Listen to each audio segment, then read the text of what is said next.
Making up a song. Art. Don't know how far this is gonna go. Art. Making up a song. It's about art. No, it's not. It's an intro song. Hello, everybody. The world says hello. And today, as you can see, I'm making a drawing. But for a more entertaining voiceover, I thought I would read a story I wrote. So without further ado, here we go. Dear reader, prepare yourself for a quite adventurous tale that begins in a place far away, deep inside the woods of a summer camp. There was a young lad, and him and all the other campers hiked deep into the woods that day. They followed the camp leader down a long and rather windy trail. Halfway to their destination, they stopped for lunch. This young lad had pulled a ham and cheese sandwich from a brown paper sack. He went to take a bite. As he squeezed the sandwich, the cheese slipped out before the bite was taken. Having not noticed, the boy finished his lunch and continued on with the other campers. But his story ends here. This story is about that piece of cheese that lay there sizzling in the sun, now brushed over with dirt. This piece of cheese was square-shaped and very light yellow, almost white. It had no face, but a pair of bald eyebrows. It had known its purpose wasn't to just lay there in the dirt and be forgotten.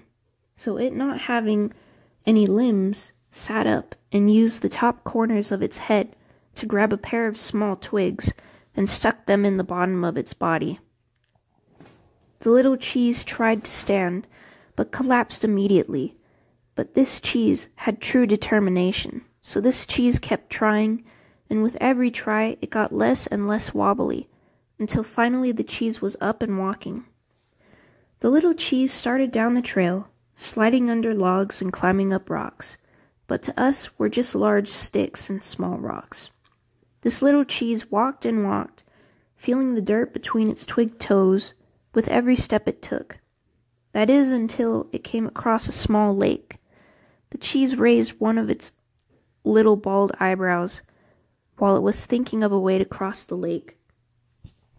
The cheese thought, "Oh, I know, I can use some tree bark and use my legs to propel across." So it walked over to some fallen tree bark and started to kick it to the lake with its little twig foot. When it reached the water, the cheese stood on the bark and kicked it.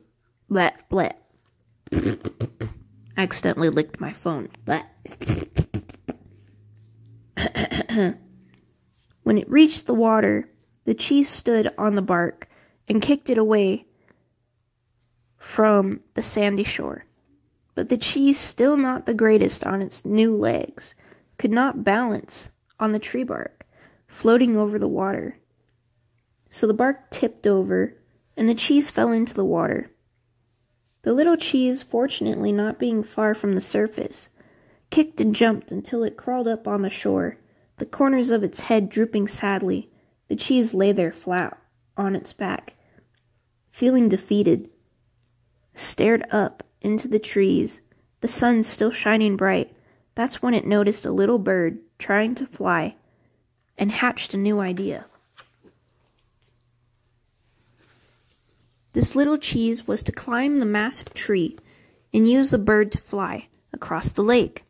It noticed one of the tree's branches touching the edge of a small cliff, so it started to make its way to the top of the cliff. Halfway there, the cheese noticed some ants walking the same direction, so the cheese got in line and followed the ants the rest of the way up the cliff. The little cheese stood at the edge of the cliff and fearfully stared down at the branch that gently shook in the soft breeze. The cheese took a step and its leg wobbled. It took its foot off the branch, scared to push forward. The cheese knew this was something it had to do, so it took a running start and leaped onto the branch and started running across it. As it ran, one of its feet slipped, and just before it fell out of the tree, it reached the tree trunk and hugged the tree tightly. The cheese hopped from branch to branch until it reached the baby bird's nest. The cheese cautiously approached the bird and held out its foot and raised both bald eyebrows in hopes the bird would agree to help the cheese. The bird glanced down at the lake, then looked at the cheese's twig foot.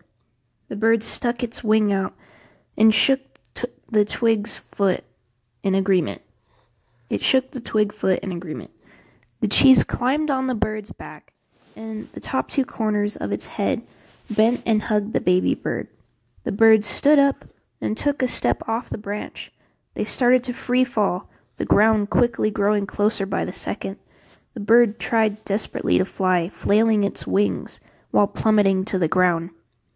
And then both of its wings opened up, and they just barely soared over the water. The little cheese's eyebrows lifted up, and they took off high into the sky, venturing deep into the woods.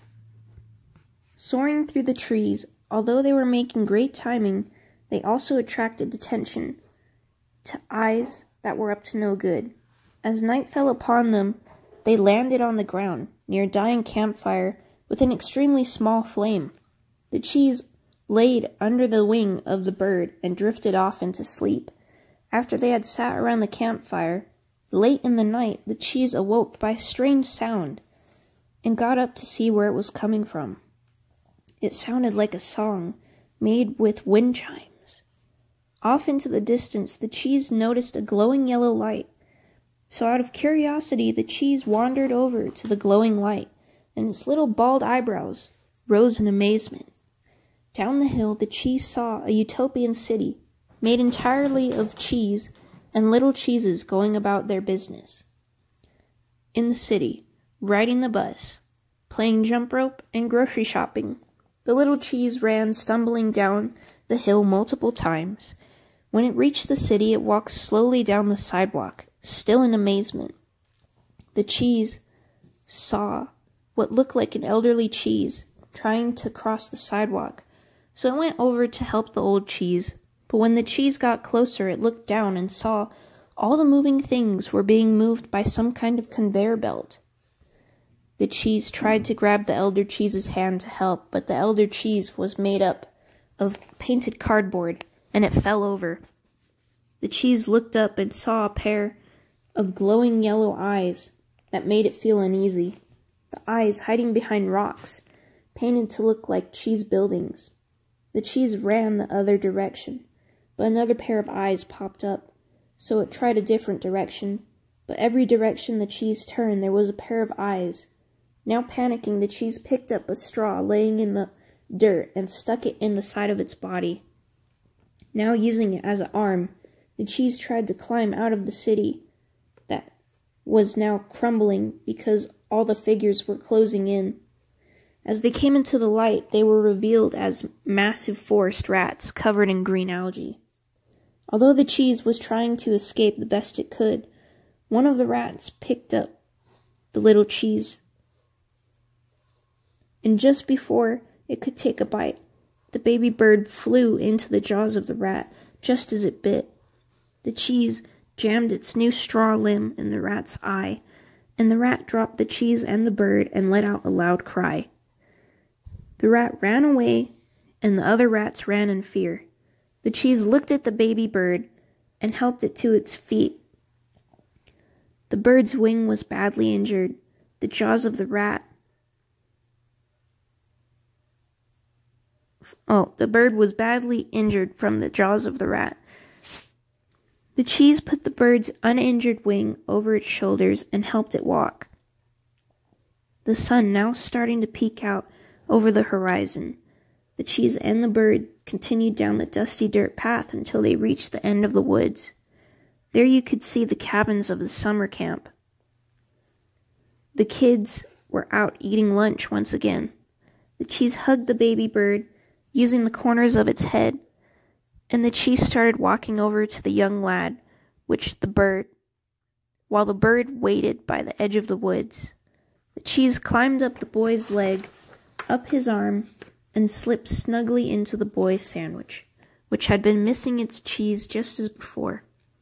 The boy ate the sandwich whole, and once he was finished, the bird, missing its newly made friend, knew this was the cheese's purpose, and so it flew off into the sky, back into the woods from where it came. And that, dear reader, is the end of this story of the little brave cheese. The end. Okay, so I hope you guys like that story. I drew some like little illustrations for this story, so I'll probably stick them in at the end of this video. If this video is longer than 10 minutes, I'll probably just throw some music in the background for the rest of the video. But until then, I'll see you guys with another art video in the near future. Okay, bye.